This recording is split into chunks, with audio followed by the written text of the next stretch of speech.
It's time for the Everyman, where real man talk. Let's go. Time to grind, get inside your mind. Yeah, we working overtime. That's the only way to climb. We gon' make it in our prime. Signing on the dotted line, cashing checks left and right. That's the way I'm living. Hello, good evening, and welcome to the Everyman Podcast. Tonight we have a very special episode. We have a live episode, which is the very first one of the Everyman Podcast. We are live on Facebook, YouTube, and LinkedIn. So thank you very much for everyone who is listening, following us, and getting involved. So very much appreciate it, and we will hopefully see lots of comments and messages from people as the episode goes on. How are we all doing tonight, boys? Everyone all right? Living the dream, mate. Living the dream. I thought I'd get in there before Dean cuts us off, or Job starts us there. Yeah, all good, buddy. Cut anyone off. All right, well, there's a first. So straight away, living up to your expectations. But yeah, mate, living the dream. Yeah, had a good weekend. Obviously, boys that I play football, you know, I was back out there. First bit of action in pre-season, so it was really productive for me. I know Lou and Dino, you got the chance to play as well. How did you feel after football? Have you had a good weekend? To be fair, I think you need to just tell all the listeners about your performance because you're smiling. I'm intrigued. That's actually what you want to do. So look at the blinder. Did he have a blinder? Did he? No, look at the face. He's so happy because I'm calling that out as well. Go on, tell everyone generally how you played and what it was like. Well, I mean, I hate to boast, but I was very good. I can't lie. And I think more for me, it was more self-satisfaction that I played well, you know, after my back surgery. But, you know, we've not touched on it all in this podcast. You had back surgery? I had back surgery, yeah. 2 discs removed. So, you know, I had a great game. I was out there 45 minutes. I was very sore the next day. But my performance was great, you know, and I think after the week earlier, I had the chance to prove a few people wrong, including our very own Dino. Dino actually came up to me after the game and apologised for ruling me out, which was a nice touch. You know, I appreciate that he thought I was down and out, but you know the comeback's always greater than the fall, as they say. So, Dino, do you want to tell everyone how I played and you know the apology he gave us after the game? No, I played all right, mate. One decent save. Like didn't I have said, much else to do. Otherwise, I think all right. But put it this way, you are a million times better than the last game you played. Probably more, probably 1 billion trillion times better.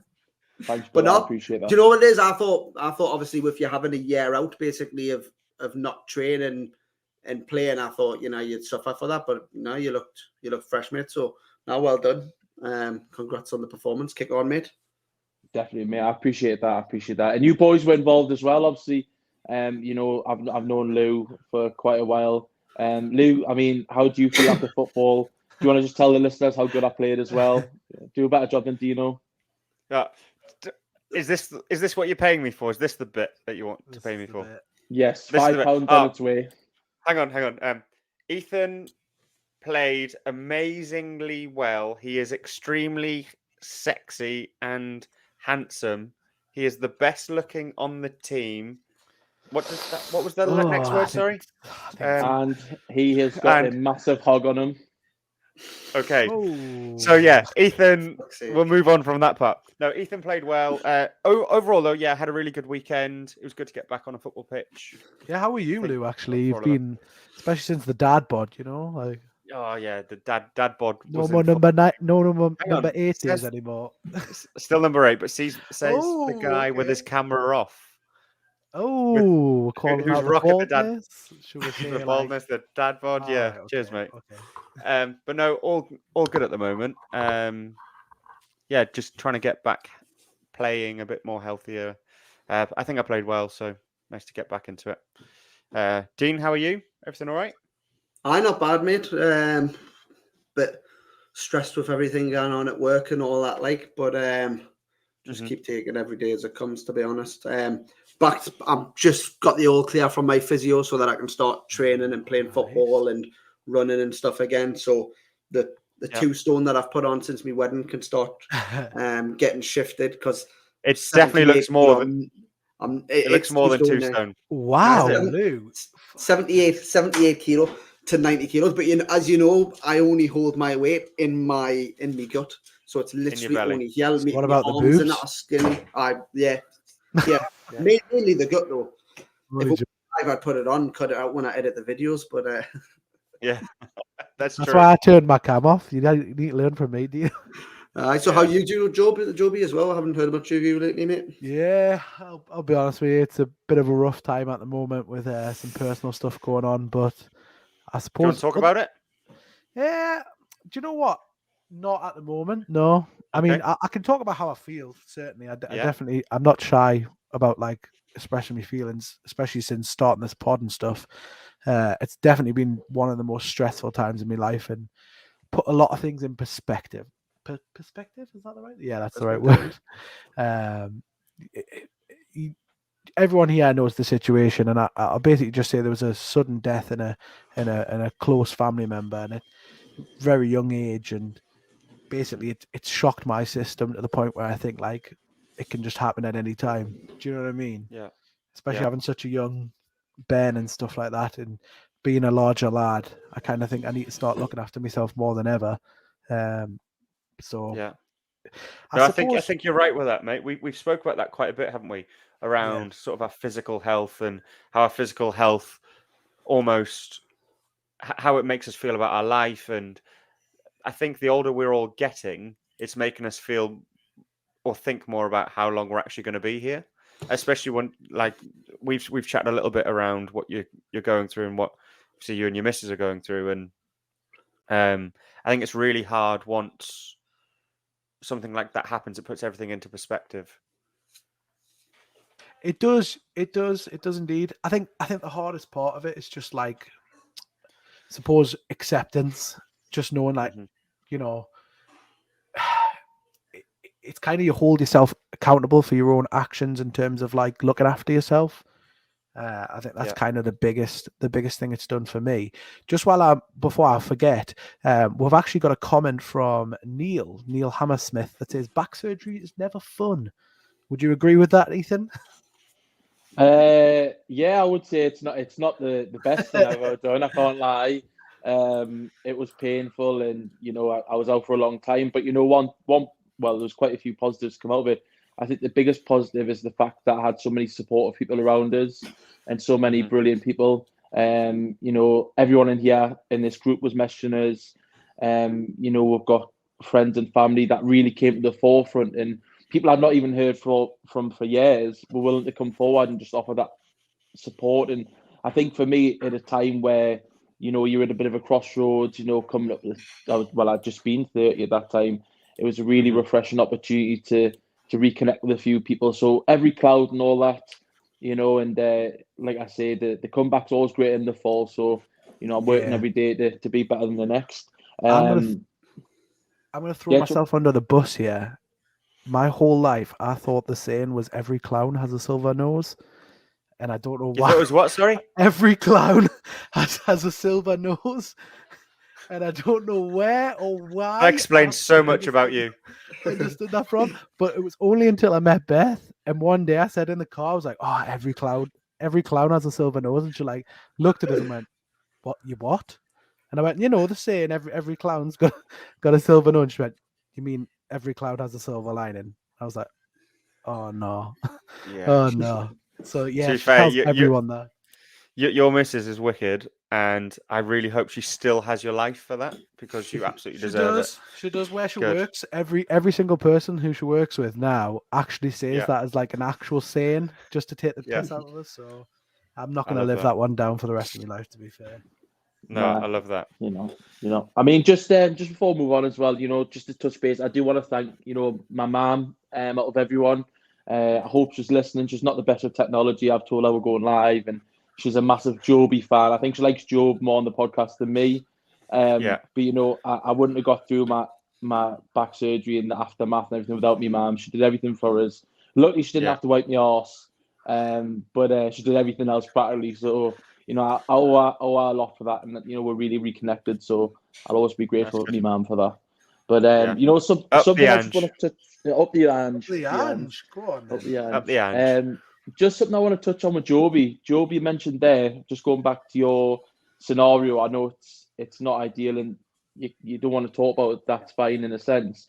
But I think the fact that you're acknowledging it is something that maybe you wouldn't have done previously, which shows massive progress for you as a person, and the fact that this is what the podcast wants to get across. It's okay if you don't want to talk, if you don't want to express every emotion because you don't want to maybe let that side out just yet. But the fact that you're willing to acknowledge that you're in a difficult situation, you open up to your feelings, to us, it shows real progress. And I hope people who maybe have issues like this outside the podcast can relate to you, Joe, because I think it's really brave what you do, mate. I mean, I take my hat off to you, as we do every episode. We take a verbal Lewis Ryan's hat off. Yeah. You mean proverbial? That's what you meant to say. What did I say? Pervertial. Perverted hat or something. something like that. No, to be fair, I think if one thing it's taught us doing this podcast is just like, even if you aren't ready to speak about a scenario, you can certainly speak about how it's making you feel. Yeah. And that's the same as kind of exactly the scenario I'm in at the moment. I may not be ready to speak about what's happened, but I certainly I've learned not to shy away from your emotions and letting, especially with friends like you guys, just know how I'm feeling. Yeah. I think it's kind of like, in a way, a nice release. So I think everyone should do it, really. I mean, if anyone ever struggles doing it, which I kind of think is one of our topics really today that we want to discuss, is like men struggling to actually sort of speak about their emotions. So it kind of leads lovely onto that segue a little bit. But I know in the past, me personally, I can speak from personal experience. I've definitely held things back. And in the long run, it actually just makes you feel 10 times worse. So it would just be great to hear your guys' personal experiences from that, Lou. Yeah, I think if we're going to tell the listeners what we are actually speaking about tonight, the first thing was we wanted to get across to all previous guests, where we've had, I think, around 18, 19 guests today. Apologies for and even our listeners, we massive apologies for the delay in some of our posts. Not to go into it too much because there's the legal part around it, but we had a little bit of a dispute with a sponsor, which then meant we were unable to post at the rate and the speed that we actually wanted to do. So apologies for that, but that is all resolved. And as you can see, we don't have a sponsor, so it got resolved in the way that maybe we didn't want it to get resolved, but that is what it is. Not yet, but I'm hoping Manscaped see this, because I have a new girlfriend and I could do with the Lawnmower 4.0 if Manscaped are watching and want to sponsor our podcast. Wait a second, let's not skip past this. What was this about Ethan and True Love? What? Yes, it is finally hang on. Joe went on the girlfriend. I was on about what's this Lawnmower 4.0? Oh, have you not had the 4.0 before? No, I've never heard of it. Oh, the best. Oh my God, to protect your balls, Lou. So you don't nip them? So you don't nip them? Aye. Don't nip them. I don't nip my balls. I kind of see them, so I always nick them. Oh, Nick. The Lawnmower 4.0, the revolutionary hedge trimmer for all your men out there with the complimentary ball deodorant. Manscaped, if you are watching and want to sponsor us, we can do them all day, every day for you boys. Yeah. So the first point was to speak to previous guests, and obviously I will update them when their episodes are going live. We've had 3 drop over the last sort of week, Dean, is that right? Yeah, two on YouTube. We've got YouTube ones coming out Monday and Thursday for the foreseeable until mid-September. Cool. And then we're a little bit behind on the YouTube compared to the podcasts, but they're going out weekly as they are as well on a Monday. So should sort of catch up by September-ish time. Cool. Fantastic. So that's that part. We can move past the housekeeping. Moving forward, we'll get regular episodes dropping. We'll try and do a live at least sort of once a month, because I think this is really great to actually have the conversation live without people having to go and find us on Spotify and all the other places, Apple Music, Apple Pods, that sort of stuff. So tonight's topic for all of our listeners and for you guys who may or may not know what we're actually talking about tonight is essentially, why do men, and we'll talk about our own experiences here, why do we find it hard to talk about our issues? Joe, we've kind of touched on you and your current situation, but we'll move past that because I don't think that's necessarily the most fair thing to do when you said you don't want to talk about it. No, that's fair. But so when I think of this podcast, right, and as a group of mates, we've all opened up on various, probably, if we're really honest, shit times in our lives where we've struggled, or times that we regret, or times that have been really challenging for us to the point that has maybe altered some of our actions, and maybe we're not proud of some of the things we did, or the way we treat people, or the things we said. And I think a lot of that is because we struggled in the moment to deal with the things that were impacting us negatively. And by reaching out, that probably would have set us up to maybe not have the huge sort of falls that we did. Ethan, I'm going to go to you first. So no pressure here, mate. But I'm going in order of good looking, so you'll take that one if I throw a compliment in there.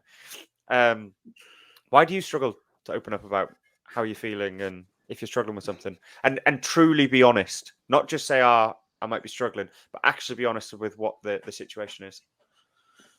Yeah, Lou, I appreciate that. That's the good looking comment, you mean? Yeah, I am handsome. Yeah. I mean, no offense, boys, but it's not hard to be top of the good looking list that you us for. Sorry. Nah, I've got the wooden spoon. Don't worry. It's all right. But personally, it depends. For me, it's subsequential, if that's the word, subsequential. Probably just not. Go with it, mate. But yeah, just go with it. So, I've got certain people I can open up to, and there's certain people I can be vulnerable to, and that's a very small circle. And as a friendship wise, I'm lucky to have so many great friends, so many great acquaintances, throughout the years. But really, being vulnerable is something where you're wanting someone else to accept you for not only being the fun Ethan, going out drinking Ethan, having a laugh, getting naked and joking, jumping around in football change rooms Ethan, but being vulnerable in the sense of, will they accept you as warts and all? So will your friends accept you for the down days, the bad days, the days when you are a bit of an emotional mess and things like that? And I think for me, that question is something where it really affects my mindset. So I don't tend to open up as much. I touch quite a lot. I've got a couple of really close pals, Rob and Ryan. I would even consider Matty in there. People I can truly open up to and be myself to, and sort of say, look, I am having a bad day. And they will get you out of it. They'll drag you out of it by your bootstraps. And I'm lucky to have that. But I think it's definitely a case of, can I be vulnerable? Can I open up? And will these people accept me? Because I'm far from perfect. And that's from a friendship group. As a relationship group, it's slightly different. Like in a relationship, like with women, I've made it clear in the past, I'm on here because I want people to talk, not just men, but women as well. And I've been horrible to lads, lasses. I've had really horrible times where I've struggled to deal with my emotions, and I've took it out on people that are closest to me. Ex-girlfriends where I've struggled to put my emotions into words, and it's come out in negative manners. Because I think in a relationship sense with a female, it's the same scenario, but it's almost flipping on its head, because you want to be vulnerable. It's not like you don't want to be vulnerable, but you're scared that they'll then push you away. And that was for me.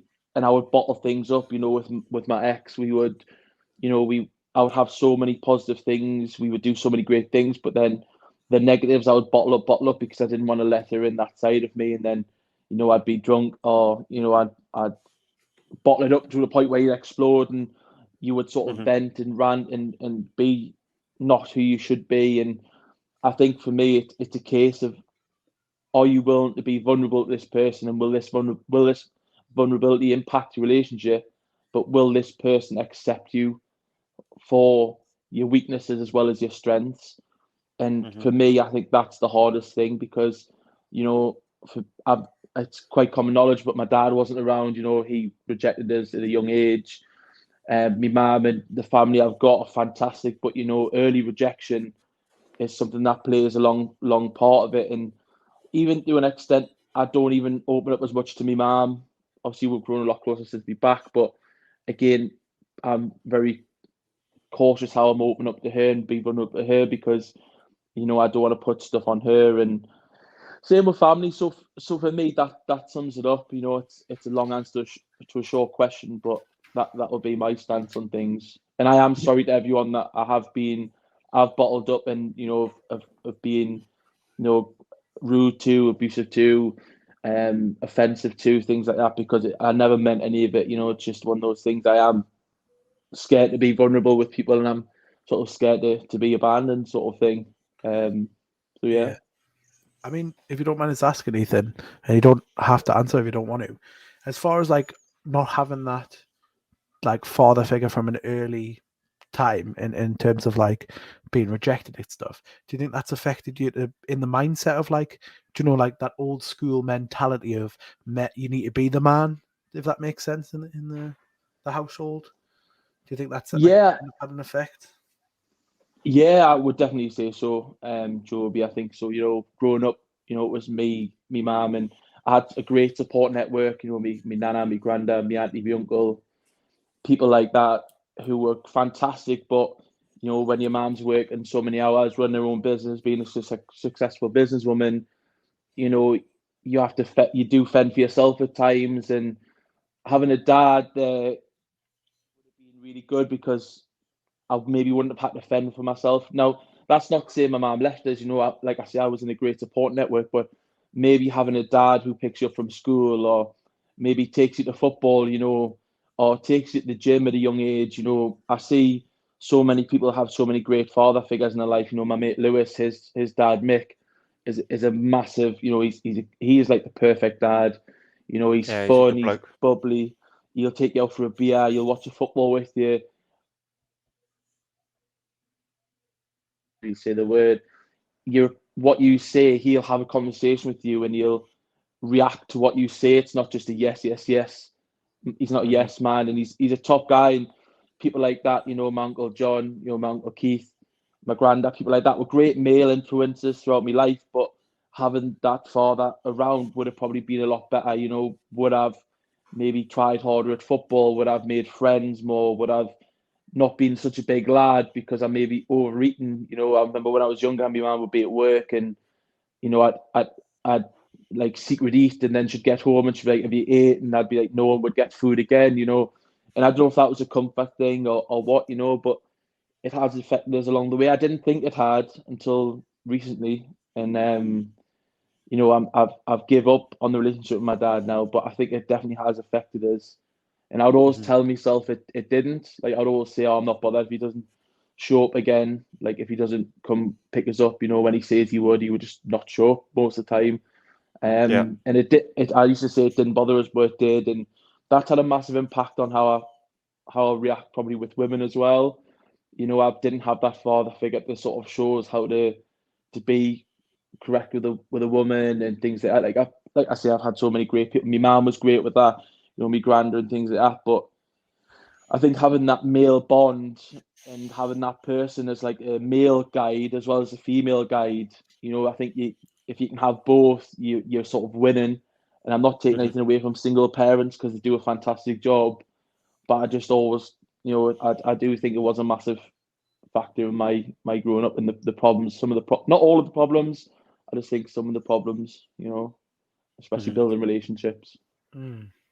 So with that, so I think the question was around why you don't talk, and so you say it affected your ability to build relationships. And please feel free to be as direct as I'm about to be here. Do you feel like you struggle to tell the truth at times about how you're feeling, because you don't trust your relationship, the strength of your relationships with people, potentially because you don't know what the relationship is, or you don't trust that they're going to be there in the long term, because maybe you didn't have that stability growing up? I think I could probably sympathize with that from my experience too. Yeah, I mean, you've hit on the head, Lou. I know obviously we've had similar scenarios in that aspect. I'm not going to tell your story for you, because obviously you'll no doubt have the opportunity to say it, but I think it's definitely something that impacted us, especially in relationships. I've not really had many girlfriends, and the girlfriends I've had, I've sort of struggled to open up with. And on a friends aspect, you know, I've always had amazing friends, but they're like party friends, or we'll get a takeaway friend or things like that. I think finding friends who you can open up with and, like I say, be vulnerable, and a partner you can be vulnerable to, is something I've really struggled with for 30 years. You know, I think I am very scared to open up and knock those walls down. You know what I mean? Because you don't know what the outcome is. And I think the worst thing it could be is someone could reject you for you being vulnerable. You know, when you're literally at your weakest and you're most vulnerable, if someone rejects you, I think it's tough, you know. So yeah, I definitely agree with that, mate. Yeah, I think you've touched on some really interesting points there, and I think a lot of what you've said resonates. As again, we can talk about it, but with them, sort of my own experience too. So, thanks for How sharing does that mate. lead to your experience, Lou? If you don't mind us butting in there, I know he said he doesn't want to tell your story for you, but I mean, how do you feel about telling your story? Yeah, I think mine's slightly different to why I don't talk versus Ethan. I think maybe some of what he said, some of what Ethan said does resonate into where I am in my life, and I'm trying to do a lot of work, probably through starting this podcast, to understand myself a little bit better and how I am the person that I am and why I've done the things that I've done. But I think the reason I don't talk is there's all like I feel like I always put a front on of like I'm really cool and I'm not, but I'm I'm really likable, I'm always happy, I'm really positive, because I feel like that's the way that then people would naturally warm to you. So there's a story, again, having been to counselling and stuff before, and a big thing for me, and it's probably that relationship part that Ethan touched upon. So I went to loads of schools growing up. My dad was in the military, and I went to loads of schools growing up, and I always remember being the new boy or the new person fairly regularly in school. I think, I don't know, like 8 schools, 10 schools, or whatever it is. And when you're the new person in a school, you can't go there and be super vulnerable, because then you won't win friends, you won't attract friends. You can't go there and admit on that day one, I'm really nervous, or I'm really scared, or I actually have no friends, because actually, who wants to be friends with that person? So growing up, I perfected this perception, or this front of, no, I'm really happy, I'm positive, everyone will like me, like I'm really chatty, I'll take the mick out of everyone, I'll have banter, like you can rip me, like I'm really jovial, I'm like a bit of a lad's lad in the sense of like I'll talk about football and all that sort of stuff. And I think we've talked about it before, in sort of over the last few years, I have had times of really struggling, and the real struggle has been probably because I've never really looked within my own feelings to be honest with myself of how I actually feel, because I didn't want other people to maybe, as Ethan said, reject me, because I had to be this really happy, positive guy. And then I was fearful if I wasn't that happy, positive guy, then people won't want to be my friend, maybe. And that's like at a subconscious level. I haven't consciously woke up and thought, oh, I have to be that person, otherwise people won't like me. And as I've started to share, and even on this podcast, by doing it, one, I found out who my real friends genuinely are. And obviously I count you boys massively in that, which is great. And I've realized in my life what is important, probably what isn't, and who is and who isn't, and the decisions that I make.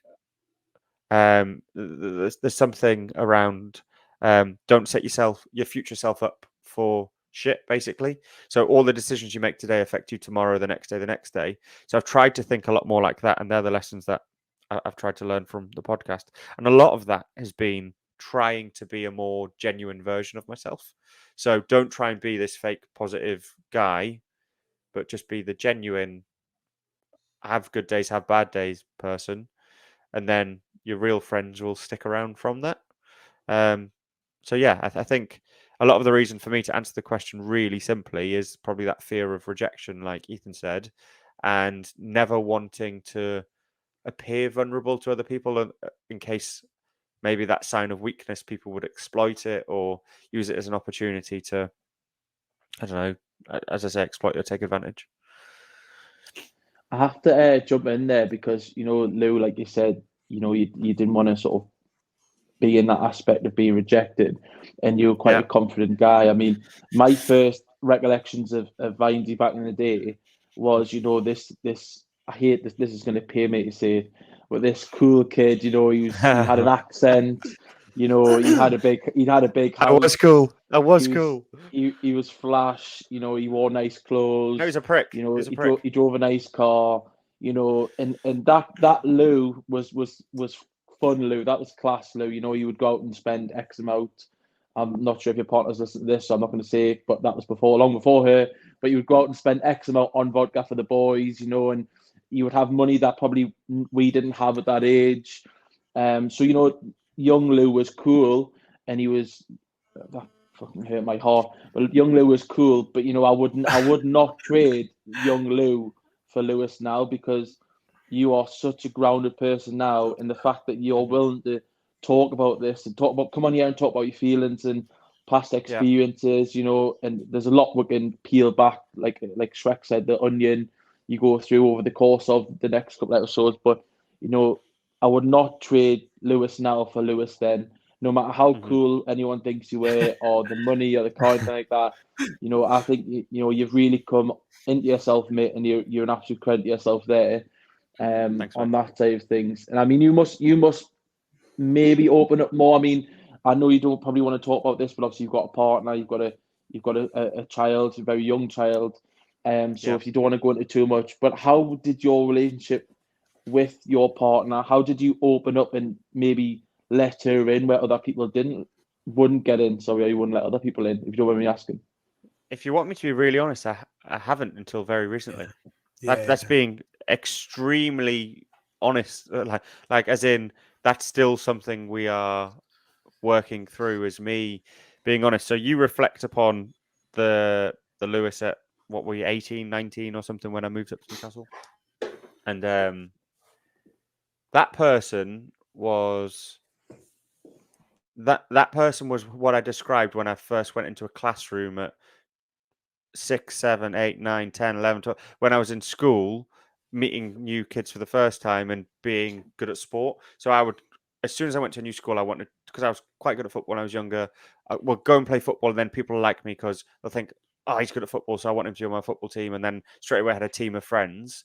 But us going on nights out, again, just because I had a little bit more money than an 18-year-old normally would, when we went on nights out, was, oh, well, I'll buy the drinks because then you'll be my friends. And I spoke about this on a previous episode, that's hurt me today, because I built, and it's not that our friends group, Ethan, aren't people that I don't really care about, because I do, but I didn't really build a relationship with a lot of them beyond the nights out, where then I didn't have that support net. There's only, well, to this day now, of that friends group, it's only really you that I speak to. But if I see any of the other 15, 20 lads, we'll have a good joke on and carry on. But I don't feel like we ever went past that moment of like really understanding each other beyond a level, because I was always putting a front. They might have tried, but I never really lowered my front of trying to be cool, as you say. Cool. And I look back at that person, and think, what a prick. I'm going to be honest. Like, I wasted so much of my life and time on things and people that weren't important versus people that I should have been putting my time into. And the Harriet one, there's a lot of work, mate, because it's a lot of self-work for me to understand myself, my values, take a step back to take a couple of forward at the moment. No, I appreciate that, Lou. Thank you for opening up. It's give or not give as much as you want on that aspect. I mean, before we ask Joe, well, not something that we're not allowed to mention, that I'm not allowed to say. But he mentioned it himself a second ago. He did mention it earlier. He half went there. I'm also going to put in there quickly, Ethan, when you started saying like, oh, old Lewis was so cool, old Lewis was so attractive, had so much money, I'm thinking he's going the wrong way. Is he saying new Lou is like ugly, has no money, not fat, cool, bald, skin? Oh, Lewis was such a nice guy. Like, what the... Mine, I'm gonna say I can't remember saying attractive. So, Job, I think you're putting fantasies in your head there. He's a good looking I bloke. definitely, Louis, a good looking I bloke. mean, he's good looking, but not attractive. He had You know what I hair. mean, he had hair. He did have hair. I've got some good photos of Lou on my phone. Yeah. Lots of good times, mate. Bring him up, Lots of Joby. good times. Yeah, bring him up. Dean, I forgot you on this podcast. Jesus. I was just thinking 35 hello, minutes Dean. and I've not said a word. And everyone, welcome to Dean for joining the podcast. Yeah, thanks, lads. Better late than never. Better late than never. Before we ask the two chaps about their specific, what we've just mentioned there, just touching on partners. I know obviously, Joby, you've got a partner. Dean, you've got a partner. Not obviously same as Lou. You don't have to go into it too much. Being sort of vulnerable with your partner, or maybe letting them in where other people aren't. How have you found that? Is that something, Job? I mean, would you like to start and tell us a little bit more? Yeah, to be fair, I'm in quite an opposite position to Lou, and I mean in the sense of, like, my current partner Beth, she's like probably the biggest support network I have. I can't really fault her on that front. I mean, sometimes she'll like even be that bit of a person who kind of like punches it out of you. Do you know? Not literally, obviously. I'm not talking about like that kind of punch, but I just mean like she knows, she can kind of tell. She has like a sixth sense, if that makes sense. She almost can kind of gauge when I'm not feeling well. I mean, the lads in here know I suffer really badly with like anxiety attacks and stuff like that. And sometimes I will just pretend not to have them, and I'll just say, yeah, I'm fine, I'm fine. And she'll be like, no, Chris, I can tell you're having an attack. And I'm like, damn, can't really hide much from her. So I am lucky in the sense of like, even from the start of the relationship, well, I was very open and honest about, like, I would say within the first couple of months, obviously she noticed I was having attacks quite a lot, and she was kind of like really supportive by saying like, look, you should probably go and see someone, because at that time I'd kind of like taken a step back from CBTs and stuff like that. So she was really sort of the key to pushing us back towards therapy and stuff. So I cannot really fault from the partner perspective. I mean, in the past, I can say I've definitely had a front, and my situation is kind of similar to Lewis's. I've always wanted to be like the funny guy, like, if that makes sense, the joke guy who do anything daft, like just for a laugh. Do you know what I mean?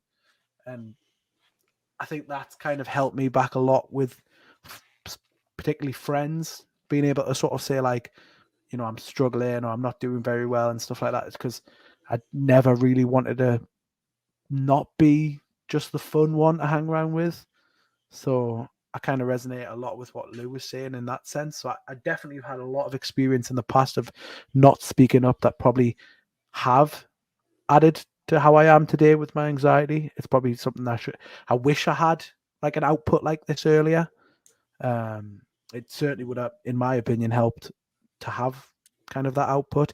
But I suppose that's one of the, and I know I keep saying it on every episode I'm on, basically, but it's one of the main reasons I want to be on this pod is to, I mean, if one person has, like, he has this and kind of says, you know what, I actually need to do a bit more speaking to my close family and friends, or just not being afraid to speak up. If it just helps one person that maybe was in my scenario 5 years ago, then I honestly think that's enough for me. Like, that's all the affirmation I need. But yeah, do you know, I know you've just got recently married. How are you finding married life, by the way? Any different to non-married life, or? Nah, it's been the same, because obviously, as any other previous listeners will know, that I've actually been married for three. Well, it was our third year anniversary on the 10th of July. So the wedding was just like the second time. Then we got married. We had another wedding.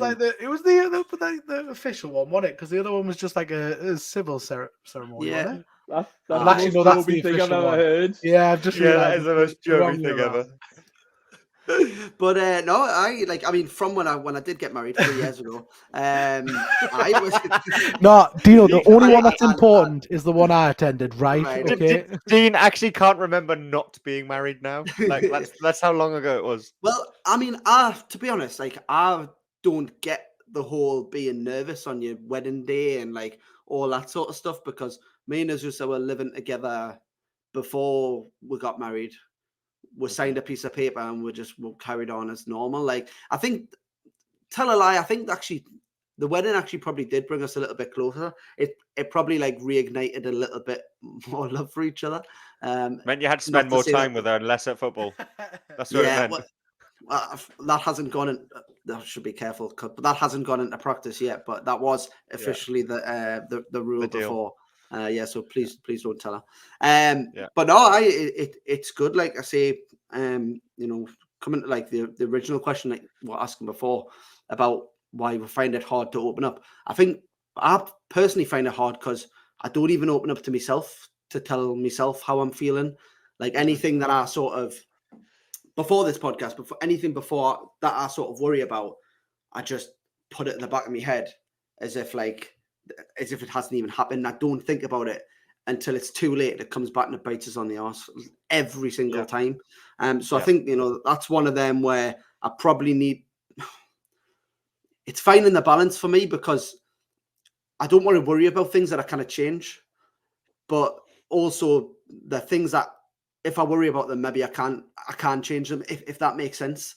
I can't, like me job, for example, I'll just put it off that it's annoying us and how I'm feeling about it for longer and longer and longer and longer. And then eventually I might look to get another job and then it might all work out. But it's it's admitting to myself that I feel this way early enough to do something about it. So what tends to happen with me, and Azusa, is I'm not really anything I'm worried about. I won't mention. As soon as I worry about it, I think, don't worry about that, and then just forget about it. And then it crops back up.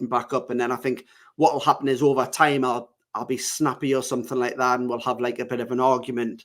And then when we have arguments, me and my whole family, my mom, my sister, will get dead defensive straight away. We'll say a horrible thing, but 2 seconds later, again, forget about it, and we're sort of cool down straight away and think, oh, shouldn't have said that. And that's when I sort of reflect on why I'm feeling the way that I'm feeling. And it gives us that chance to sort of realize like, oh, I'm only doing this. I'm only arguing with Azusa because I'm unhappy with such and such. And then it's always like, I find it's probably not the best for her, but I find after we've had an argument, that's when I'm reflecting why I felt that way. And it sort of gives me a bit of perspective. But one of the main things I love about this podcast is everyone knows if they listen to any episodes, I just sit there and I just listen. And I'm just listening to the podcast because I'm taking it all in. And some of the stuff that you've said here has resonated. And like, you might not know this, Blue, but I went to like 13 schools when I was growing up. And I was exactly the same. It's not a competition, Dean. No, but it's not. But 11 a read. What you said was it was completely right. When you go to that new school, you put on that front. You try and I was always similar to you, the class clown, the naughty kid that would do stupid stuff that you shouldn't do at school, But listening to what you were saying, Lou, would actually give me a chance to sort of reflect and realize that's probably a little bit about why the way I am myself, But I think first of all, you've just got to admit to yourself how you're feeling. And then once you've done that, you can sort of open up to your friends and family, Yeah. No, and how have you found that? So you and Ethan have probably, to me, because you might think I've opened up a lot, but I think you guys have opened up with the two most powerful things. Ethan, you've opened up on quite a few, but the most powerful moment that I've had on this podcast from anyone has been from you, Dean, when you talked about, obviously, when you were at your grandma's and that situation, which was, honestly, mate, I think we all sat there, tears about to go, which was just horrible. What a horrible experience for you. How have you found us creating this opportunity for us to actually have the conversations? Has that changed your life in any way? No, it has. I'm getting better. What's interesting about that one is if you go back and listen, it's only just gone on YouTube the other day. It was episode 7. It's the grief preacher, Jamie Denya. Unbelievable episode. I listened back to that one myself. Really, really good. But when I was listening, and at the time I remember that because I don't think about things like that, as I was telling the story, I'd completely forgot about everything that happened, like, because I just straight at the back of my head and don't think about it, So it talking about it at that time though, and the advice that I got from Jamie actually really did help me. But if it was something, it would have been something that I probably could have went through my entire life without even thinking about it again. Like that scenario. But doing that, it opened my eyes, gave us a bit of perspective, especially some of the advice that he gave me as well at the time. But yeah, no, it has. It's one of them. I'm getting better. I find that, like, after most of the episodes, I'm sitting thinking, I don't know what I'm going to say here. I don't know if I can open up about this or that. And then as soon as I start talking and I start opening up, I feel a lot better about it. And it almost takes a little bit of weight off your shoulders, don't you? You feel like a lot lighter. Even now, just talking like this, like, I feel a lot better and a lot brighter about everything, Yeah. Yeah, no, I get that, Dean, and I think I think that was our first big act of bravery on this podcast. I think that was Dean, you were the first person to really put the foot forward and say, "This is why I'm here to talk about. This is why I'm here. This is what I want to talk about.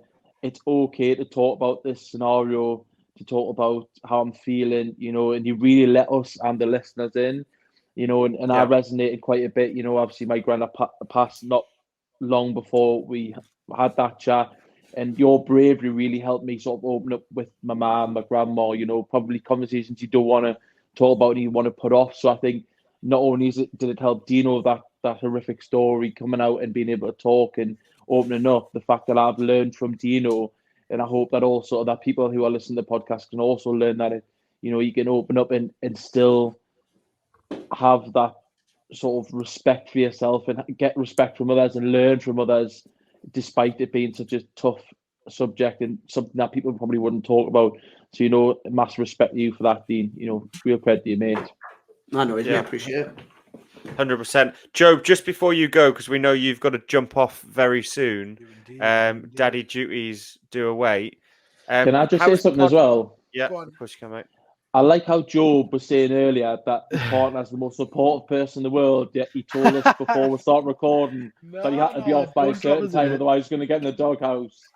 So, I want to know which partner it is tonight, because she's not, you get forced off now.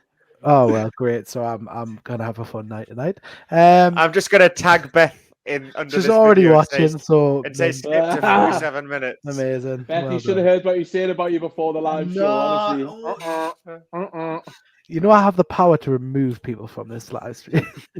Yeah. But Dino, just a little bit on before we start on what Lou was going to go on to, just a little bit about what Ethan was saying there. I think from my perspective, it's one of those things where when we're talking about like people struggling to talk about it, and a lot of us have all said at the same time that all of us kind of didn't want to be perceived as like troubled or having these issues or being sad or whatever, because we'll worry about what other people might think of us.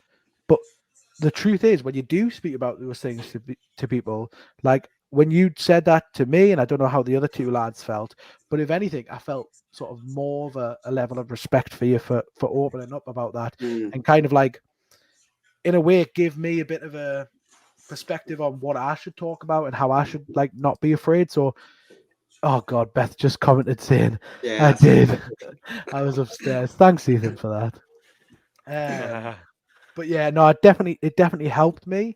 So it's kind of like, in a way, we are our own worst enemies, because we worry about, how is this going to make us be perceived to our friends? But really, it actually, one, makes them kind of think, you know what, we're closer than I thought in a way. And also, secondly, it kind of helps them to sort of realize that it is okay to talk.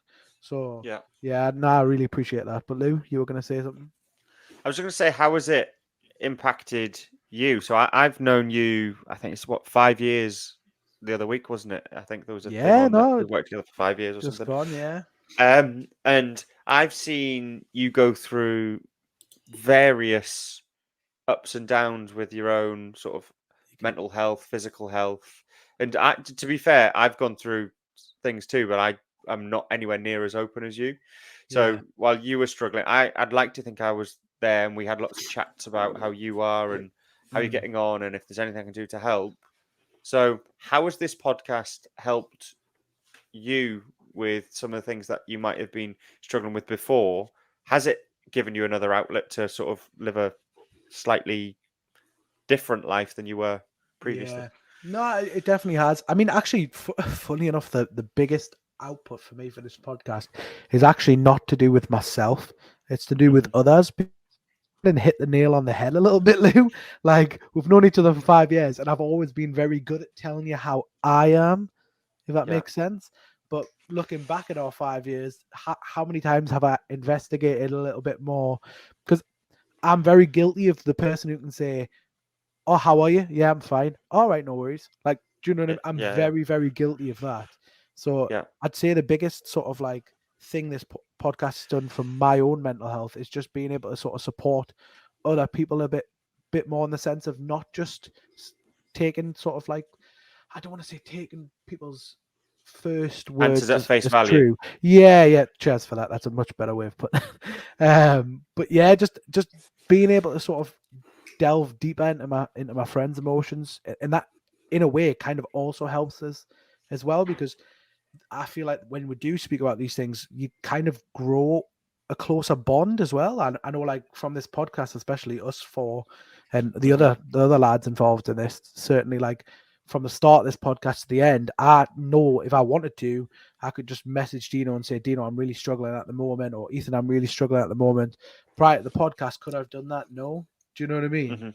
So it has definitely helped us, but my key factor from doing this so far has been just trying to be a better person towards my close family and friends. No, I think that's a really good point.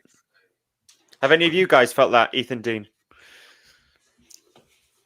I don't know if I'm at the point where, sorry, Ethan, I've just done what we said we wouldn't, but I don't know if I'm like, I don't know, like, I feel like I don't know if I would burden someone with that. I still feel like, for me, I'm not there yet.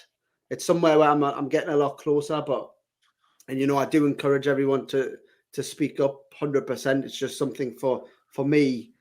Like, I sometimes worry that people can't be bothered with me. You know, if I said, "Oh, I'm feeling really down, want to go for a coffee," and like you're with your family, you've got plans, and then now you're in a predicament where you have to either give up time with your family or come to me. So we try not to be that burden on someone. It's hard because you do need to open up, and these conversations really do help me. But that's something that I personally struggle with. Yeah, I mean, I'm the same. You know, I'll chat your lug off about football, or you know, Lewis, Dean, I'll chat to you about, am I starting on Sunday? Am I getting minutes? You know, am I going to play this season? You know, what colour football kits I wear? What about these new boots? Things like that. You know, I'll chat your lugs off, and I'll have a conversation, you know, with anyone about anything. But I think, like Dean said, I think it's tough because really a lot of the time people have got their own issues. It's not as much for me personally thinking, "Oh, you're with your family," because no offense, I'll text Vines. I don't care if he's with his missus and daughter. I want to know if I'm playing on Sunday. You know what I mean? I definitely have a son as well, not a daughter. It's wishful thinking. That's That a is. Joby. That's a Joby moment. Wishful thinking. That's a Joey. Which you've definitely met as well. So. How long have I've you been met married his for? son. Only 3 years. I know. I've met his son as well, which is even worse. You know, but at the end of the day, it's hard to process because, you know, a good friend of mine said once, you know, sometimes people don't really want to hear it. They've got their own shit on. Am I allowed to swear? Is a watershed on TV? Allowed to swear? Yeah, Live pod? no watershed. Yeah. And I think your friend was just Dean, who literally just said that, to be fair. Yeah, I think so probably. But I think people like, no, like I've been in real life, like people don't want to hear it. You know, most people don't want to hear it. And I think that's what family's for. Family is really, you know, you've all seen the Fast and Furious films, but that's really what you want a family to be. You know, someone to be there for you all the time by your side. as cliche and corny as it is, you want people to be there, you know. And luckily for me, I've got my mum's really been there. You know, I've mentioned before, my granddad, everyone like that. But I can't burden them with some of my feelings, with my emotions, because I think the older generation. Now, this is going to sound harsh. I think the older generation will struggle to process some of the stuff that maybe I'm going through because of not being through it themselves. You know, back in my granddad's day, you know, did they have similar issues that I've got today? You know, my granddad's a bigger guy, so he might relate on the weight aspect, but, you know, mental health and things like that, it wasn't necessarily probably a tool back then where the people can learn to process and help you with your thoughts. Same with me, think mum, to you're- a degree. I think Yeah. I do appreciate where you're going there, and I'm sorry to jump in. But yeah, they did. Of course they did. But It's do you people think? dealing with mental health is not new today. It's not. It's not. But it's not 60, 70-year-old though, really, is it? It's about Depression is how you Journal. feel. It's not a like it's not invented come the year 2000. Do you know what I mean? Like no, no, just it's not. because But they don't self-reflect on how they felt Yeah, I back think that's then, what it is. the difference is now we're having these conversations so people are more aware of how they feel, and there's a label for how you feel, so people understand maybe their own thoughts and feelings better. Your granddad may have, or anyone's granddad, not just making this about Ethan's granddad, may have struggled throughout his whole life and may still be struggling, but has never had the education or the conversations around him to understand what he's feeling, and then you almost just live with it and crack on with it. And I think that's half of the struggle that I'm personally trying to help us overcome for men and people generally, because I was one of those people who just cracked on, went about my stuff without trying to understand what I was struggling with. yeah, I get that. But I think my perspective of it, and maybe I've not put it the right way, is they probably didn't have the tools to deal with their issues back then like we do now. So how would Okay. they support me if they haven't been supported themselves? So that's where I was maybe coming from, and I didn't probably word it the right way. I think the people I can relate to are the people who have been in my shoes, you know, which is not many people, but like I said, it's 2 or 3 people I can talk to, and I know they'll listen and they'll give us legitimate feedback. You know, my friend Matty, who I've mentioned a couple of times, he's a prime example. He will tell you his opinion, no matter whether it offends you or not, or upsets you or not. Yeah. And Agree. people like that are hard to find in life because there's a lot of yes people. There's a lot of people who don't want to fall out with you or don't want to be vulnerable with you themselves. Or like Lewis, back then, 10 years ago, 12 years ago, if I said something to you, same probably today, but you'd have a bit more of a backbone, but you would not really challenge me on it. You'd take it as a joke, things like that. Matty's completely the other side. If you say something to Matty that he doesn't agree with, he will argue his opinion and he will sort of express his opinion because one size doesn't fit all. And I do credit people like that. And I think they're hard to find because of the fact that they are opinionated, they're well educated, you know, Matty's well educated, and they can bring something to the table that can help support you. You know, and people like Matty don't have all the answers, but if they don't have it, they'll try and get it or they'll point in the right direction. So I think surround yourself with the people who maybe been through your issues or can support you is definitely important. I know I've went on a bit of a tangent there, but you know, I think being supportive and learning from other people is something that I'm trying to do now. And this is the whole point of this podcast, is having this network, not only for us four here, but also, you know, the people in the group chat, the likes of Mark and that, but also any listeners.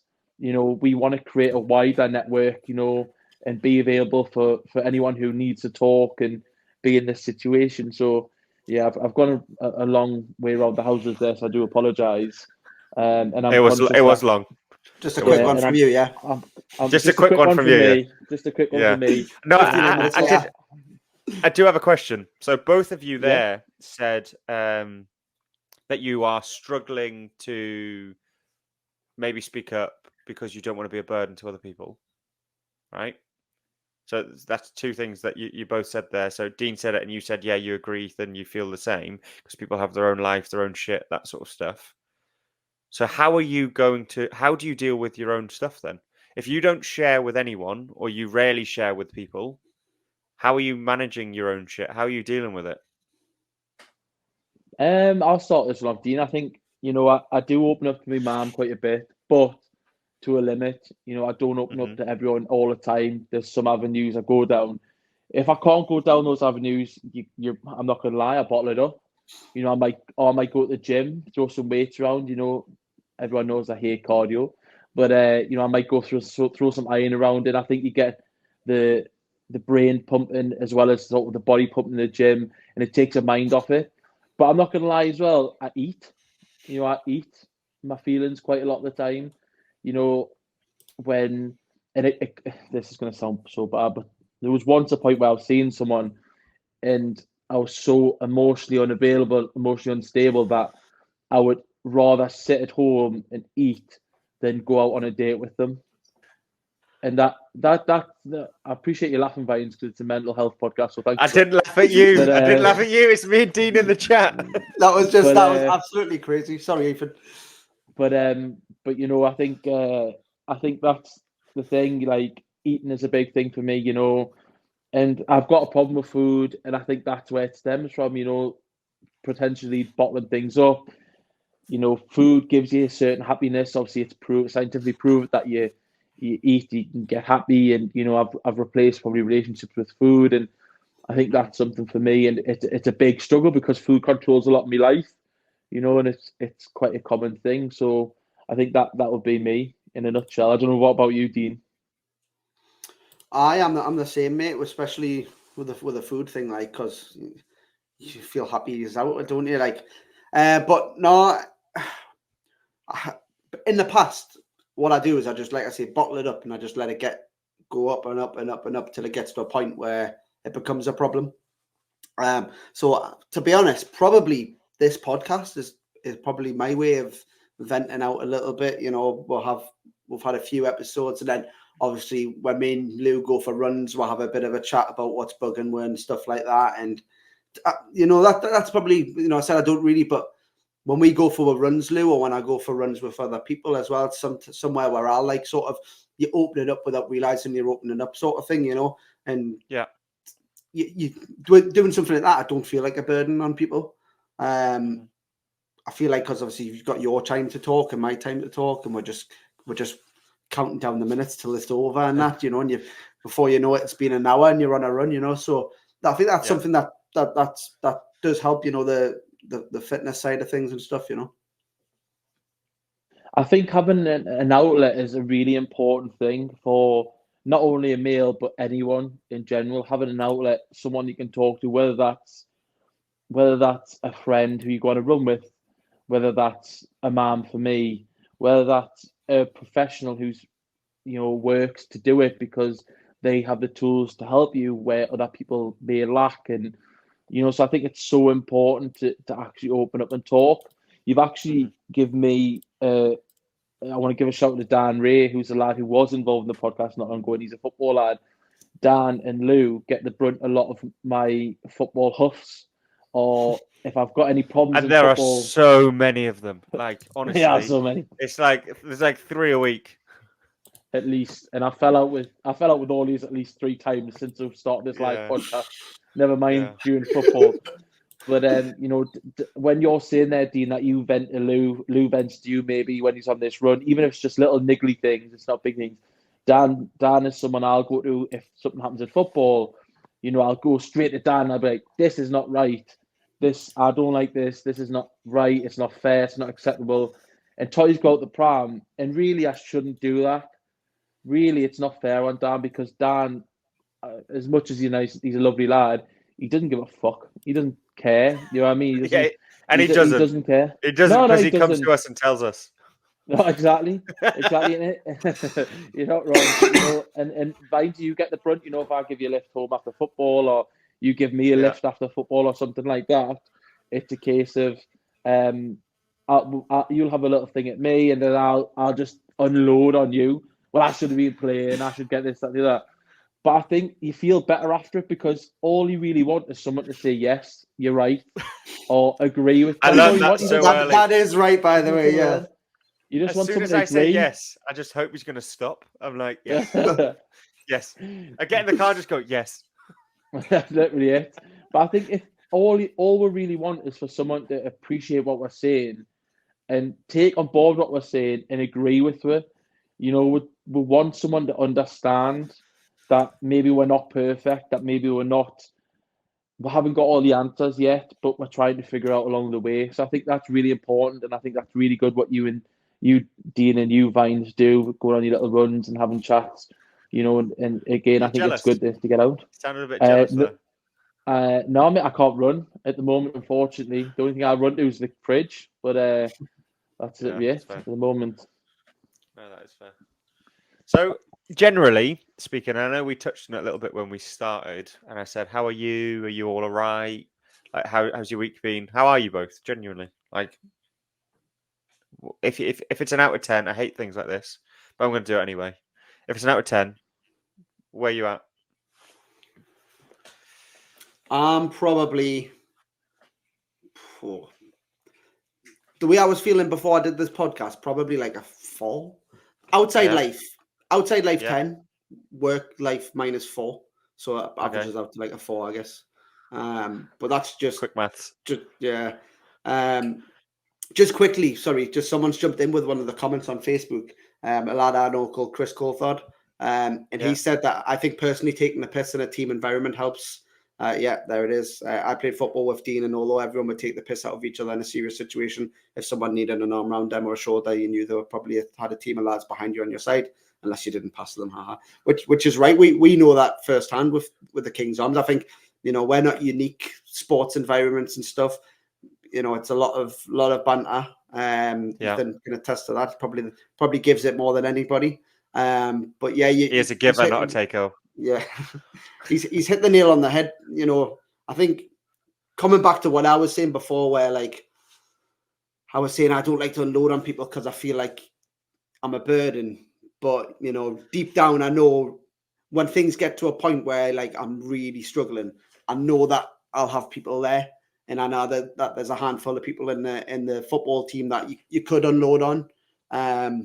So it's probably been. And we mean verbally here, don't we? Because we're crossing to a different type of podcast here. Yeah. But I know it's definitely that team environment I think helps as well. So football's changed my life. Getting back into football, like I was 17 and a half, 18 stone, coming out of lockdown, had nothing, and then I was thinking to myself like, what do I want? And then all I said was, I want to play football day, but I'm too fat. And then and then Facebook listens to you. Are you fat and do you want to play football? Come and play here. So, you know, brilliant. But yeah, I think it is Chris, you've hit the nail on the head there, mate. It's a good outlet having a team environment. Yeah, let's give Chris another shout out. Chris Coulthard, really appreciate the comment, mate. Some great advice as well. Feel sorry for you though that you did play football for Dean with Dean. It is a struggle, I can tell you. So well done for getting through that, Chris. You must be full of real resilience and strength, mate. So I was actually all right back then. Exactly. Dino Flicks. That's it. Dino Flicks. Dino Flicks. Yeah, that's it. Okay, Ethan, how are you? I played with Boiler as well, Christian. Sorry. Yeah. All right, cool. Thanks, Dean. All right. Appreciate that. I was answering the question there. Name drop. Boiler. Boiler. Boiler. Yeah, great question and great feedback from Chris there. No, from me, you know, I am taking it day by day. I am really struggling at the moment with my weight. Not as much. I am struggling training because of my back, and I do have to every day. It's almost like I'm Humpty Dumpty. I've got to put myself back together again. You know, so it is really tough. I'm trying to do what I can to fix myself, but you know, how are you finding recovery? Like you never actually talk about your recovery. You say you're in recovery, but how is recovery going? It's hard. It is hard. There was a period, you know, where I thought I might not walk properly again. You know, the surgeons were very much, because of my weight and because of the operation I needed, they were like, you might not walk again. You know, there was any amount of issues that could happen. But, you know, the physio I've had and the private physios and things have been fantastic. It's a long process. I'm in agony all the time, which isn't good. but I've got to try and make something out of my life with it. I can't just feel sorry for myself. Yeah. My eating is out of control. Being honest, my eating is just through the roof. I can't stop eating, which it is funny in a way because obviously that's all I thought about. But I am concerned about it because I just can't fucking stop. And What it's does a that? What does problem. that mean? You can't stop. Like, do you feel like you're fully addicted when you're not eating? You think about eating. What is that? So it's weird. So I like intermittent fasting. I do like I try and I'll go a certain amount of time without eating because I think I feel a lot better for sort of the feast and famine scenario. If you've ever seen, sometimes it's mentioned on Joe Rogan or Andrew Huberman, things like that. But that works for me. But the problem I get in is I get in such a state that I can't help myself, and I almost have these meal blackouts where I'll get home and I'll say, right, I'm gonna have chicken and rice or chicken and veg or something healthy, or I'll meal prep, and I'll get home and I'll next thing I'll know I'll blink and I've had 500 grams of pasta, 2 garlic baguettes, chicken. I've ate 4,000-5,000 calories in a meal, and I've ruined the whole day's worth of training, the whole day's worth of physio, things like that, and I just can't get over the mindset of it. I can't get out the rut. I prep meals or I buy meal prep and I'll eat it, and then I'll just get home and I'll eat more, and I can't get out of the cycle. And no matter what I do, mentally, physically, no matter how hard I train, and it is getting us down. I mean, I start weight management therapy on the 31st July, which is like something through the NHS, which potentially leads on to maybe a gastric ban or gastric bypass. But it's like therapy that you go through to start for a year. So I'm starting that. So that side of things is bad, but there are plus sides. I'm not all negative. A big win for me is I come on Sunday. I played football for the first time properly for 45 minutes. I played really well. Yep. Proved out I was wrong. I proved to myself something as well, that I still sort of could play in the Northern League. But I've met someone who's an amazing girl who really takes me for me. I've not really been vulnerable fully with her yet, but she's been a really nice person, really good influence. I was quite open and honest that I'm struggling with my eating, my back, financially struggling, and she was just an amazing person as well. Ethan, you've got a compliment from an opposition player here saying pulled off some good saves there. You'll take that. I appreciate that, Carl. Thank you, mate. I appreciate that. But yeah, no, I think for every negative there's a positive, and you've got to look at the positives. You can't focus on the negatives because I do sound like a dour old bastard at 30. But there are some great positives. I have my mum. My little mum. She's officially retired. I'm proud as punch of her. She's got a dog, Bertie, the black lab. He's my little world. Me nana, me granddad, auntie, uncle. Me no cousins. Everyone is just. I've got such an amazing family. I could whinge all about them all day, and I'm lucky to have them. So every downside has a plus, but it is. I can't lie, boys. It's tough, and it's getting harder every day. So we'll just. Is there anything we can do?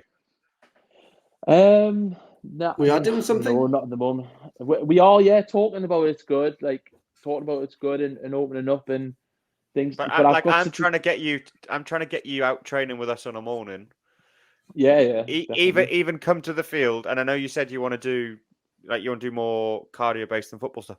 Even if we just get to boot a ball at you, like because you're in goal, or even just boot to your hands and you work on your hand or anything. But Ethan, we do actually have a question for you from Chris. It's come in. So he said, do you find you reward yourself with food?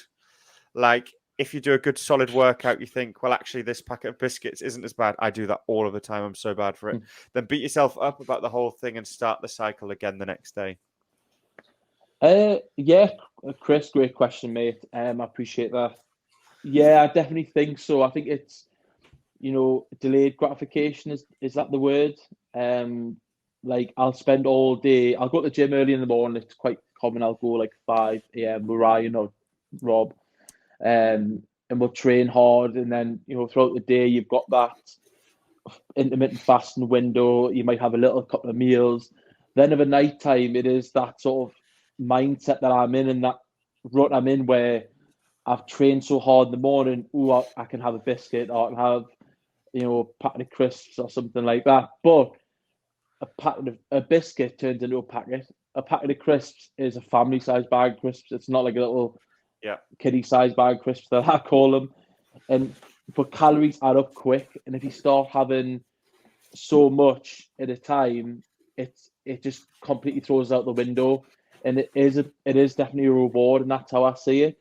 But the problem I also have is with the days when I don't train, I still want that reward. I still want that treat. I still want, my carrot at the end of the day. Not literally, otherwise I wouldn't be in this situation. But but no, great question, Chris. And I don't know, do you know, Lou? I don't know if it's something similar. I just want to jump in and ask you, Ethan. So obviously you're saying like some days you can do it, and then you're 4,000 or 5,000 calories deep. Do you have like a calorie target or something, or a range that you try and stick to? And because I find for me that's something that I do it, and once I'm at that, I think, I can't go anymore. Like I want to have more food, but I've hit my limit now. So do you have anything out? Or you just sort of playing it by eye, or?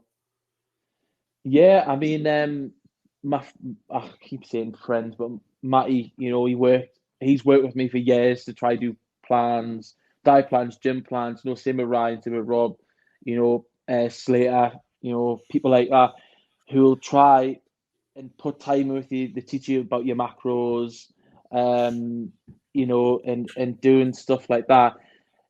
I do take it all on board, and then all of a sudden it'll be a case of, I've got this information, I've got the tools to succeed, but I don't do it. And I get to the point where I throw it in people's faces. And that's not intention. I'm not doing it to go, haha, fuck Spite you. them, Or spite you. But mentally in my head, I can't get over it. I can't get past it. I can't. I'll die during the day. Nighttime, I'll fall off the wagon. And 100%. people at work make a joke saying, when the train comes off the track, fucking hell, everyone watch out when I'm going about. You know what I mean? So it is hard. Definitely, mate, definitely. For sure. To be fair, so shout out to Danny. Appreciate it, mate. Hope you're well. Haven't seen you a long time, but hope you're good. Danny's saying, and I absolutely think Danny's right here. We've both known you for a very long time, Ethan. No questions. But to add what Ethan is saying about food and training, etc., he's more focused when he's got someone to drive him. Personally, I feel he eats more shite when he's bored more than him craving it. Needs to keep the big lad busy. It is absolutely right. Ethan, when I think of this and what you're saying, it straight away makes me think of our interview, our first ever guest, Tim Harkness, who is head of sports science and psychology at Chelsea Football Club. And he talked about, because you asked him the question around diet and how you can keep on top of it and things. And he said, no one can. Like, our willpower will give so in. Much willpower, Yeah, it's so much willpower. So what you have to do is not buy the shit food. You have to put things in your life to stop you being able to have that easy access to the food. Because me being on it, we are different sizes, right? But I have the exact same eating habits as you. Exact same. And I think all I do better is I try and limit as many opportunities as possible for me to give into those cravings. Because I will diet all day. I do fasting. And then it comes to a nighttime. If I've trained in the day and I've eaten healthy during the day, on the nighttime, I'm straight in that biscuit tin, eating the full packet of biscuits, if they're there. But what I do a lot of the time is make sure that the full packet of biscuits aren't there, if I can, and then I can't eat them. And it's little things like, if you're really hungry, try and drink a pint of water. It's little things just to try and take the edge off that little niggling urge to go and ruin your full day. Yeah, no, definitely. Big shout out to Danny. I appreciate that comment. He's got a heart of gold, Danny. One of the nicest lads I've met, so I appreciate that. I mean, for me, Lou, I've tried every trick in the trade. I've done that. Don't get shy food in, but one stops up the road, and the fact is, I'm such a the fact is, it's embarrassing to say I'm that much of a fat bastard. I wouldn't even walk to one stop, and Danny would tell you it's 2 minutes up the road there. I'll get my car, drive there, and pick up everything under the sun, like Bickies, chocolate bars, things like that. So there are tools that work for people. And the hard part for me is because I'm so disciplined in the gym, I train hard, I push boundaries. I was even after hospital, after my operation, I was out on my crutches when it was icy, trying to get out there and walk because they were saying the sooner you can walk, the sooner your muscles can keep going, the sooner obviously the nerves, you can try to get the feeling back in your nerves and your leg, and people would stop and ask if I was okay when I was walking on crutches. And the fact that my mind's set on training and things, football, for instance, I would never give in, I would never stop. The bleep test, we've done bleep tests where I might fail to keep up with it, but I'll not stop running even at my own pace until the last person's done. Yeah. Things like that. And I'm so disciplined on that side, but I just can't stop eating. And I don't know why, and I can't do it. And if I could, I would, because I need to. It's getting to the point now where I'm struggling to breathe when I'm walking certain distances. I'm eating, like I say with that girl, she was over yesterday, that we were eating, having a meal, and I was out of breath eating next to her. She made a fun joke, which got us quite upset. She said, we're watching 90 Day Fiancé, which is my guilty pleasure. And she was saying that she thought I was asleep because I was snoring, but I wasn't. I was just sitting next to her watching 90 Day Fiancé. So, and if that girl accepts me walks and all like that, she wasn't put off or anything like that, but that is embarrassing for me. I hate people thinking I'm fat. I hate people looking and thinking, fuck me, he's huge, things like that. But then I don't help myself because I just eat. And it's not even nice foods all the time. It's just shite, whatever I can get my hands on. And I don't know, it's tough, it is. But yeah, it is. But what about you, Lou? I've whittled on. You didn't give me a number. You didn't give me a number out of 10. Well, if it was on Dean's maths, a 4 and a -8, and a plus a 1 and a -7 and a 4 again. Now I'm gonna say, today I'm a 4. Yeah. Yesterday I was a 9 because for the football. For the football, because a 9 or a 10. Yeah, yesterday I was a 9 or a 10 because of the football. Because I proved Dino wrong. I proved other people wrong. You got to spend time with me. I got a chance to spend time with Vines. He ate a full packet of biscuits in the car, which he didn't tell Harriet about. And I got home and I got a chance to spend time. I hope just watching. Is that why you went to Morrison's when you were leaving? No, hang on. Hang on. Yeah. Ethan, let's talk about who got what at Morrison's. Ethan, right? This girl doesn't exist who was around last night, who was talking about. He got a trolley full he spent 40 quid, right? So that's nothing these days, though. No, literally. He went, I'm going to go to Morrison's. We're going to get some healthy food and save a bit of money, right? So he went to Morrison's and spent 40 quid on junk food. Like, so much, like, chocolate, sweets, dips, crisps. I bet you the trolley was full, though. No, it was a basket, right? The basket was, like, overflowing with shit, right? And we're walking around and I went, weren't you doing this to save a bit of money and eat healthy? It was like, well... it was funny, wasn't it? It was good fun. It was, and we all had that food yesterday, and it was good laugh. It was a great day yesterday. It was a great day. No, it was. So you're a 4. I'm a 4 right now. I'm not my lowest, but I'm not my highest, and it's probably still riding away from yesterday. Plus, I got a bit of action last night as well, so that's how I'm a 10. Okay, hang on. What about you, Lou? Before we move on, we've got 2 things. So we will get to me. So Slater's asked this question: does Ethan have anyone who properly holds him accountable with his eating habits? Yes, I'll give a short answer to this because I'm thinking. So my mate Matthew. The short answer, guys. Let's just time it because it's 43 now. Right, let's go. My friend Matthew, he's massive advocate on diet plan, sticking to it. Write a diet plan, show me it, macros, everything like that. I did it for a while. I fell off the wagon. My mate Rob at work, he'll watch me like a hawk at work if I go get anything from the canteen or anything. He's like, "What's that? Put it away. You'll feel bad." And also my pal Ryan. Again, the 3 amigos there. Ryan's a vegan. He didn't try to get me to go. Well, Yeah, no, we'll hold that hold against against him. him. There's no need to bring that Um, up. Yeah, true. He's helped me with diets, different foods. They all send me different recipes, things like that, and we share common ground. We train together, and not only do we train together, but we try and have a similar outlook on life and training. And so I've got people there who hold us accountable. But again, I, it's so You can bad. only but do it when you're there. Yeah, I What- slap it what in I'll their say, face. though- I put it back in their so- face. So I obviously know all three of them, three great lads. All three of them. I don't know what Matty's shape is currently, but he gets himself in ridiculous shape, like really good. Ryan's obviously a freak athlete. Rob is seems to run half marathons and marathons for fun. So you're I think maybe the challenge is where they're at from a performance perspective and the diet. So when they're looking at macros, for example, I don't think you're there. And I think maybe you're overcomplicating a simple process of eat less, move more. And I know that, and I'm not saying that to sound patronizing, but in the sense of, are you maybe trying to overthink what it is and putting yourself under so much pressure to do things the perfect way instead of, you used to say this to me all the time, Ethan, so I'll use it, the analogy back to you. It's just all about the simple wins, the easy wins. It's not about doing the hard thing. It's doing 10 simple things versus one big thing.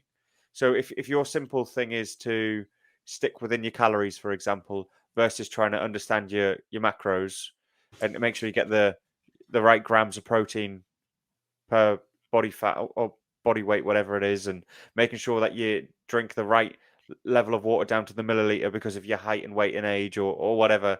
Like, instead of maybe going to that degree, do you really have to simplify it and make it something that's achievable every day without much thought?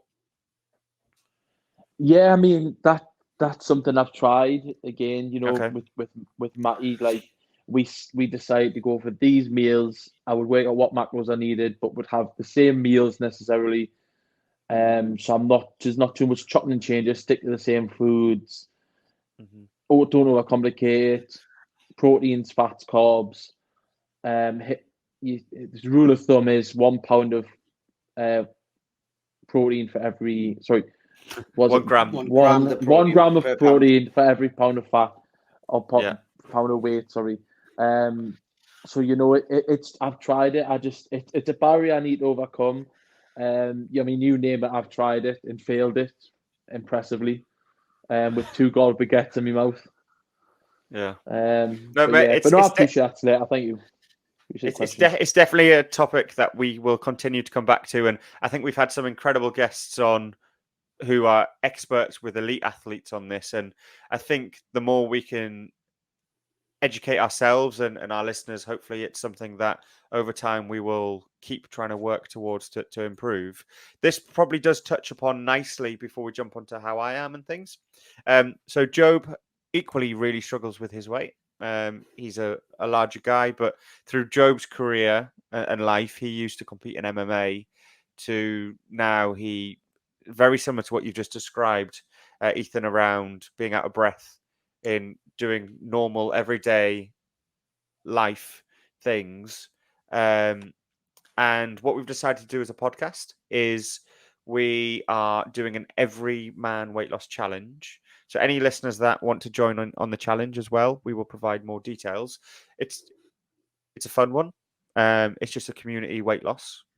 It's like having a support peer-to-peer network of normal blokes. We're not PTs, even though we do have Slater, whose comments was up just before, who is a personal trainer who can maybe provide some workouts, some diet information. We'll clip up some of the top tips we've had from some of our guests who are, like I say, some of them work at elite Premier League football clubs who've been on our guests. And if you haven't listened to those episodes, go and check them out because they are hugely educational and inspirational for you to maybe make some changes in your life.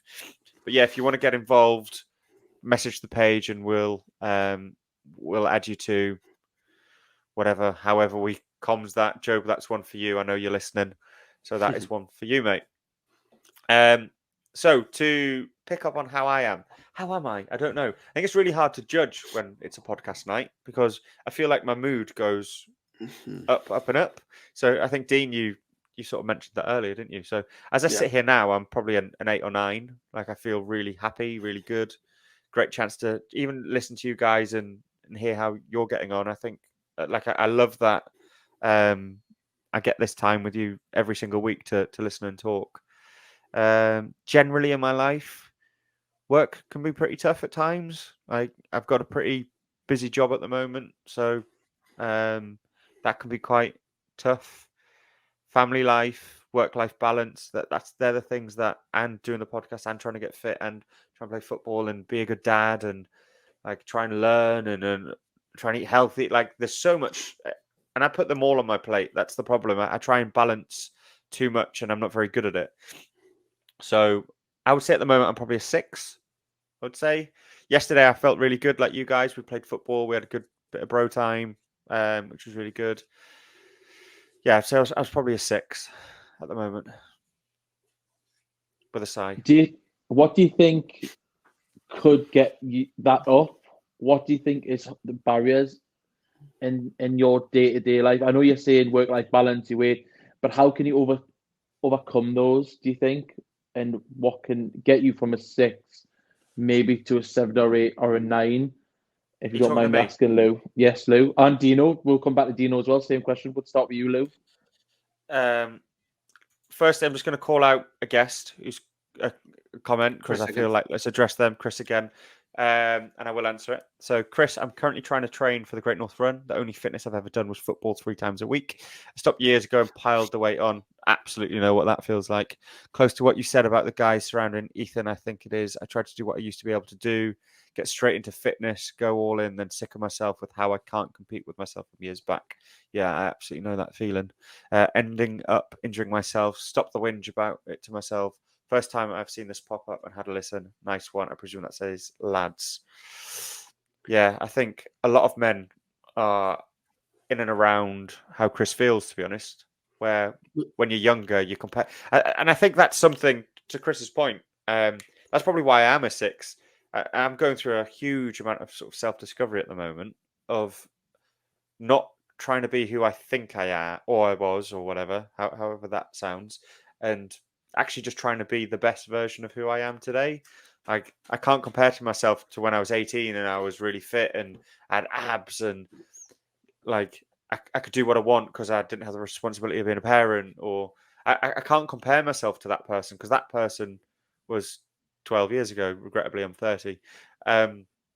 So as I am today, the way I think I go from a 6 to a 7 to an 8 consistently, and not just in fleeting moments of I've had a good time doing something, is probably finding a way to be happier with myself without it sounding too deep and emotional. But yeah, finding a way of being happier with who I am and where I am in my life. And I have lots of days where I am really happy, but then I have lots of days where I'm not. And I don't know, probably just coming to terms with what I want out of life to then find that nice medium. But I don't think happiness every day is achievable. I've never experienced happy every day. I think it's being content the majority of the time and having as many happy moments as you can. And if you have a negative moment, try not to live in that too long. Yeah, is where I'm sort of at. Just to jump in there, Lou, when you're saying, I have happy days and then sad days, do you, like for that, is it full days or is it more you have moments of happiness in the day, hours at a time when you're with Oliver, when you're playing football, and then you have different times? Does it sort of vary like that across the day, or is it purely you have a good day, I have a bad day? Yeah, that's a good question. We will quickly go to another guest, another comment. So Alan has said, shout out Alan, nice to see you commenting, mate. Hope you're all right. Congratulations on engagement, and I'm sure the wedding is quite soon, I've seen. So congratulations. Since starting the podcast, do you feel better in yourselves for talking about your day-to-day life? Yeah, I do. I think talking about it publicly is one pretty scary. And Alan, half the shit that's happened in my life as much as Ethan, to be fair. You've been there and close to me through a lot of it, so I do appreciate that, mate. But yeah, speaking up is the first sort of thing of actually accepting some of the shit things that have happened in your life or how you actually feel. And Dean touched on it before, where if you don't talk about it, you kind of just ignore it and keep putting it to the back of your mind. And I think talking about it is the first step to actually dealing with things. So yeah, by talking about things, I've probably dealt with a bit more things than I normally would have, if that answers your question. I think you've got no choice, though. Just touching Yeah. on Alan's question. Yeah. Good shout. I shout Alan, great guy. His wedding is actually not too far away. I'm not inviting the daytime, which I'm bitter about, but we'll not mention that. I've got me kilt on order because he's Scottish, in case you couldn't guess from the name. I think really with the podcast, you've got no choice but to talk. I think we're old enough and wise, well, not really that wise, but we are old enough and brave enough to call each other out and ask the questions. So I think not only is it something where we are on a podcast where we would like to talk, I think we have to talk. You know, like we made fun of Dean not speaking for 45 minutes before, but then Dean comes in with opinions and his own personality takes over as he comes into it and grows into the podcast more, which is a theme. So the ability to actually be able to talk is not natural to everyone, but coming out of your shell slowly, I think the more I give, the more Vines he gives, the more Job gives, brings Dean out of his shell and he can start to give his own. And I think that's something we want to echo off for everyone listening and anyone who listens to the podcast weekly. You know, it's something where don't be afraid to let others in, even if that's step by step. It doesn't have to be in a similar way to training, as the comment before. You don't have to go out and run 13 miles because you've got a half marathon coming up, or 26 miles if you've got a marathon. Just take it a mile at a time. Just take it a step at a time. Just take it a word at a time. If you need to talk, that would be my advice. Yeah, I would also say I'm only in the position I am of being comfortable of talking because I'd done things before talking on the podcast. So, like, I went to a therapist. I'm not scared to talk about that sort of stuff. Like, I was in a really dark place at times. Like I've talked about in other episodes, I've felt suicidal, Metro coming, thought about stepping on. All of those things have been in my life. And I've had some really bad lows. So because I've spoke about those things probably now multiple times, I'm in a position where I'm comfortable. I don't feel like I'm massively stretching myself by talking about that. I'm now in a place where I want to talk about that stuff because I don't want anyone to feel how I felt. So yeah, Dean, going back to your question, can you repeat it? I was just asking because you said I have good days and I have bad days, and what I was trying to say to you was, you know, I sometimes feel like that, but there's moments of the day that are actually good. You know, so I was just asking you mainly is it that you have full days, like when you're low, and when you're high, or do you find that it's sort of, you know, you have peaks and troughs throughout the day? I think both, to be honest. So if I have a low day and I don't address it, so that's going out for a walk, reaching out to one of you guys, playing football, speaking to my missus, spending time with my son. If I don't do something to pull my mood up, I can crash. Like I can keep going down, and it's not nice actually. So, and it doesn't happen. To be honest, it hasn't happened for a long time, and that's mainly because I know how to cope with what my moods do. So I know if I'm getting towards a lower mood, there's things I have to do. So I have to be proactive with it. And we've talked about it before. When people are in a low mood, it's so easy to get sucked down and down and down because you get in that depressed state. Like you start eating shit. You sit in the house. You sit on the sofa. You don't see your friends. You might drink some alcohol because you know what? It numbs the pain. It makes you forget things or whatever. So I try and avoid that. So I generally don't drink. Like I'll have the odd drink every now and then, but I don't go out every weekend anymore. I'm lucky if it's once a month, if that. I can go months now without it comfortably. I try not to eat shit unless it's a weekend, generally. I try and exercise. Like us not going on morning runs recently, Dean, has had a negative on me because that set my day up. It sets the day up, yeah. Exactly. No matter what happens in my day, if we've went and run 15K, I tell you what, there's not much worse going to happen than me having to run 15K. Do you know what I mean? So it's setting those standards in my life of doing the things that I know keep me on the right track. I hope that kind of answers a little bit. Joby, you've joined back. Did you join back for a reason? Is there something you wanted to say? Yeah, sorry. Are you in the bath? Well, I'm not in the bath personally, but my son is in the bath. I just wanted All to right. actually kind of Keep the camera off. This is I'm not gonna one do of it. those. Yeah, I'll not get Jesus. as bad. But if you hear him in the background, it's not my fault because he's quite vocal. But yeah, no, it was actually funny enough, perfect timing because I actually was kind of wanting to talk about what Dino was just saying about the sort of having a bad day as opposed to having like parts of the day that's bad.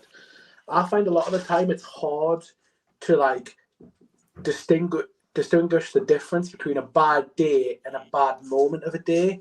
And what I mean by that is sometimes I can have a really, really, really class day. One thing happens that makes us feel shitty, and I remember the shitty moment and not the 50 good things that happened on that day.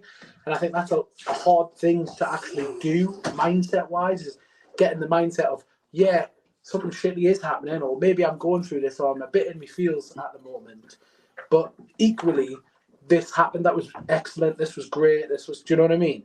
And I don't know if you lads have got any tips of what you do anyways from your perspectives, because if you figured out like a way around that, you know what I mean? I think that's a really good point. It's something that I've learned listening to a lot of like podcasts and stuff like that, is these people that are really big podcasters, and when they talk about it, they talk about like, these, it's a little bit different, but it'll be like us when we grow, we'll have lots of comments that say, everything's going really well, I'm so happy with you, but there'll be one negative comment from someone. And I think us as humans, we're designed to see the negative thing and hold on to that negative thing. So something that I fell out of it now, but something that I was doing was journaling at the start of the year. And journaling was something that was helping us get a little bit perspective on how the day was, so that if I did have them bad moments, when I was sort of reflecting on the day, it sort of gave us some perspective as to how that whole day was overall. And then, I was thinking to myself, oh, yeah, that pissed us off. But, I went for a run this morning with Lou. I had a 10K, that set us up for the day. I had a good day at work. I earned some good bonus, good commission and that. Had a good sort of conversation with my missus and that. So that was something that was helping me. It's just, I think the start of this year, January to June, I was new year, new me. And just since me holidays and that, I've sort of slipped back in to the old. I think with me being injured and I couldn't run, I couldn't exercise and that, it's sort of, But you could eat. Downer. Yeah, exactly. You could eat. Yeah, 100%. So I think that's something that does help. That was helping me, and I think that the journaling is something that it's not for everyone. It's really hard when you start, and it is something that really. My missus is probably shaking her head here because me being me and Lou's similar to me. If I was going to start journaling, I had to have the most expensive and best journal that you could get. So I've got like this 35 quid journal, just sitting shaking her head. Leather bound. Yeah, it is leather bound. Bring in the journal. Let's see it. Have you got the journal there? Your missus is going to have to get it. Get it. She doesn't. To be fair, this sums Dean up so much. If Dean's interested in something, that's it. He goes all in for it. Like all these books that I've bought from all the guests that tell me about it. Them? They're all have you read any of them? Up there on the book. Yeah. Have you read Start With Why yet by Simon Sinek? I have not. I have it though. Well, you need Is to that your read wife on the sofa? Yeah, it is. Yeah. I don't know how she puts up with you, next to the pool table. There's tiny. There's a tiny. Everyone watching this. That's Dean's living room. He's got a pool table in his living room. His missus is sat there while he's on the computer recording a podcast. Like, he has life made. None of us men, genuinely, and I hope every man here listening, please just put a thumbs up or something if you would be in shit for your missus allowing you to put a bloody pool table in your living room. Why do you think I'm bathing the child with iPhone headphones on instead of sat by my computer now? Yeah, Job, you could stay on mute. Yourself, like, no offense. God. I love you, pal. Yeah, terrible. Okay. is there any I'll other tell you, questions before we wrap just up? sorry, Lee, when you asked Go have on, I read Start With Why yet? So Yeah. me being me, when I went on holiday, I packed my running shoes, and then I Yeah. packed 2 books, and Yeah. I didn't read a page of a book, and I didn't run a meter. So yeah, we've got loads of ideas, and they all seem good at the time, and then I'm on again. I can easily just slip back and fall into old habits. So it's something that I need to work on all the time. Like I need to have a goal. Yeah. I'm the same. So yeah, 100%, mate. But we know that. Like we go on runs and we're like, shh. But hang on, that's one point I definitely want to make before we finish. So we have spoken to elite athletes. We've spoken to psychologists. We've spoken to counselors. We've spoke to what other type of people? Life coach type people. We've spoken to ex-directors of global businesses. Any other types of people really stand out to you guys? People who run charities. So we've spoken to literally a huge array of people. And sorry if I forgot the type of job if you are listening. And what I've found is no matter your background, no matter your status in life, your earnings, your career, your environment, all of us men generally struggle with the same shit. Yeah. And I've learned that from listening to people who look after Premier League footballers, to people who coach and support people who are struggling with alcohol addiction. We are all battling the same shit in our head. And a lot of it's in our head. And a lot of it is the fact that we don't know how to deal with the shit in our head. We don't know how to communicate properly. We don't know how to go and get the help that we need to. And we don't have the support network around us to actually make the positive changes in our life. And if I can say anything to anyone listening, we're trying to help you hear some of the things that you can do by bringing some of our expert guests in. We're trying to let you realize that you're not the worst person in the world, because that's definitely something that I felt, being honest, as a 30-year-old bloke and all the shit that I've done and has happened to me in my life. I've definitely felt like I'm the worst person in the world. And listening to some amazing guests who have definitely done worse shit than us, they're not the worst person in the world either, because they've turned their life around. And hopefully through this podcast, you will hear some amazing stories from some even better people that makes you think, actually, life ain't too bad. And I just need to go and do some things to help turn my life around and live a life that actually makes me a little bit happier, or, as we say, a little bit more content and less shit. There's a question there, Lou, as well. Yeah. So See it. Louis Carr, again, hope you're well, mate. Haven't seen you since you were on the sidelines when I was, I think I was injured, linoing a game, and Ethan, that was the game, Dean, that you remember, Ethan letting in the howlers, yeah. So Lou was going to come and train with us, and then I did send him, I'm sure I sent him it, and then we never got in touch again or whatever. So Lou, obviously welcome to come training, and I hope you're well, mate. Happy 30th the other week. I'll follow up my comment. I can't believe we are so old now. It's horrible, mate. Yes, Lou, we definitely plan to do more live episodes. I've actually really enjoyed having some comments to talk about. Maybe we try and do it with some of our guests, actually. Yeah, that would probably be pretty cool. We've got some unbelievable guests coming on. We're talking elite athletes who are retired world champions, or we're trying to get some current Premier League footballers on, in conversations with them. We've got conversations with people who've been head of elite performance at the FA, all those sorts of things coming on. Counselors, psychologists. Yeah, we've got, I think, another 18 guests booked. If we book any further forward, it takes a little bit too much managing. So try and keep it sort of about 3 months at a time. So yeah, plenty of opportunity to do more live ones. If people want to hear more live ones, we can do more live ones, because I think it works better, actually.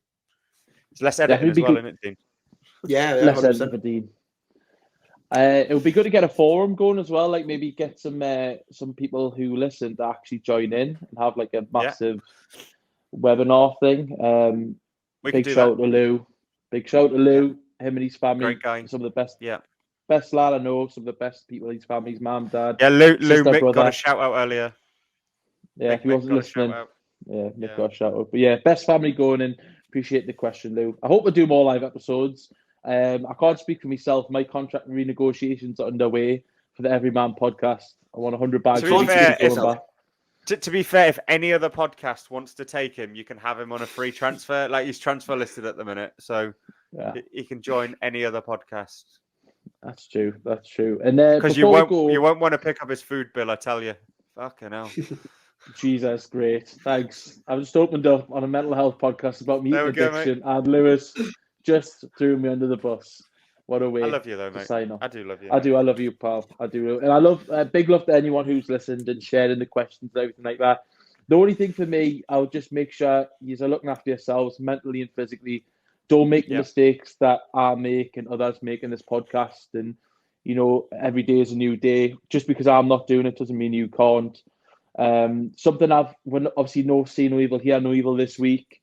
But I've got a recommendation for everyone. There's an app which I downloaded a couple of weeks ago called Pliability in the App Store, and you can get a 7-day free trial. It's a yoga. Feel free to sponsor us. Feel free to sponsor us. Feel free to sponsor us. But it's an app, 7-day free trial. It is a bit pricey after that. I'm not sure the exact price. I think it's about 15, 16 quid a month.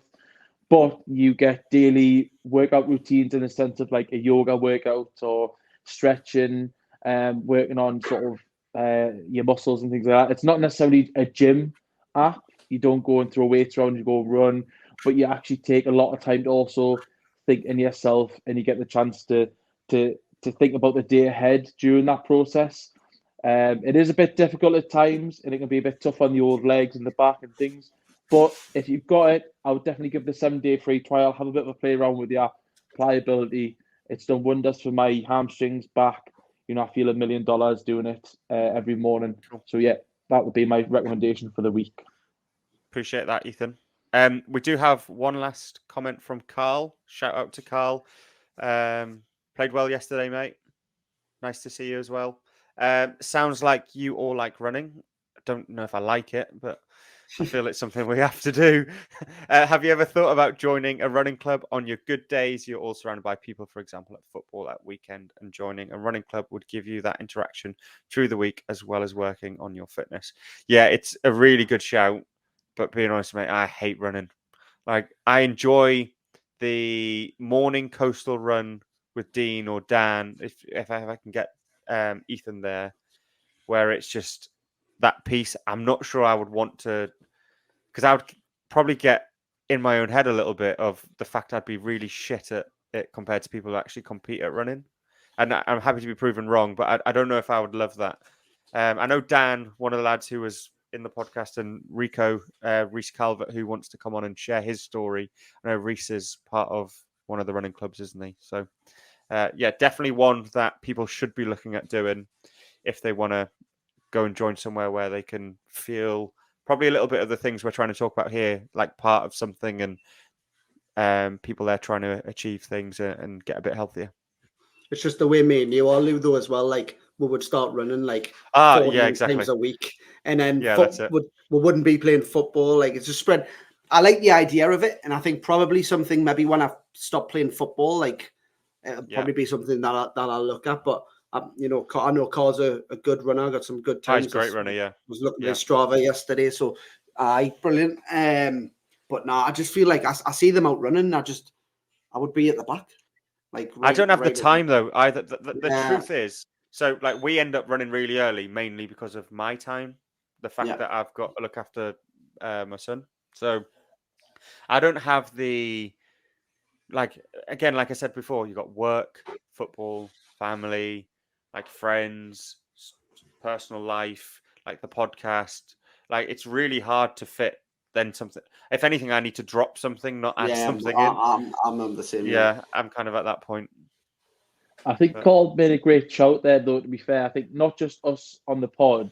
I think if there's something that you enjoy doing, whether that's running, football, rugby, you know, there are avenues out there for you.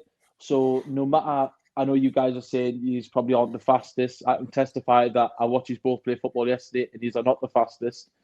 But I think anyone out there who wants to pot kettle fat, that's it, isn't it? Pot kettle fat. But I think there's so many different clubs and avenues out there. Get on Facebook, get on Instagram, get on Google. As much as social media can be a hurtful place at times, it can also be a good tool to use. Find a local team, find a local club, get out there. You'll not be the best at it the first time. You'll probably not be the best at it for your first year. But there's nothing stopping you from holding back and actually enjoying yourself. And if anything, it might help your mental state as well as your physical state. So great point there, Carl. I think anyone who wants to do it, get out there and do it. Yeah. What I will also say is anyone who's listening, Lou, I'll pop your message up actually because it's a good one. Anyone who's listening who wants to get themselves a bit fitter and wants to be around a bit of a football environment and get back training, you're more than welcome to come and train with the King's Arms. So I started that club about 3 years ago on the back of playing football with work. Mainly it was probably the early start of this podcast. It was to help me and my mates with a bit of football to help us with our physical and mental health. So yeah, absolutely. If people want to come and start getting fit and playing football again and be around a group of lads, Danny saying to prove he's still quicker than Vines, mate. It's not hard nowadays. I'm not gonna lie. I'll still be better than you though, so it's all right. So yeah, you're welcome on a Wednesday. So we train on a Wednesday night. I think we have a game this Wednesday. We have a game Sunday, but we'll have training back on next Wednesday. We'll make sure the page shares it. Is it going to be Churchill 6:30? I think Churchill 6:30. Aye. Churchill at 6:30 every Wednesday. But yeah, Lou, drop me a message. I'll jump in there, boys, as well. So, a couple of people might have listened to the podcast, but I'll just plug what I do as well. So, I'm part of an organisation. So, some people might think, I want to get back into playing football, but I've let myself go. I'm a bit bigger now, or I'd like to lose some weight. Me and my friends take part in an organisation called Man v Fat, which is basically a 6-a-side football league, which is based around weight loss. So you have like a combined score of the pitch score as well as your team's weight loss score. So for example, last week our team won 4-0, but the other team had lost more weight and they tracked all their food.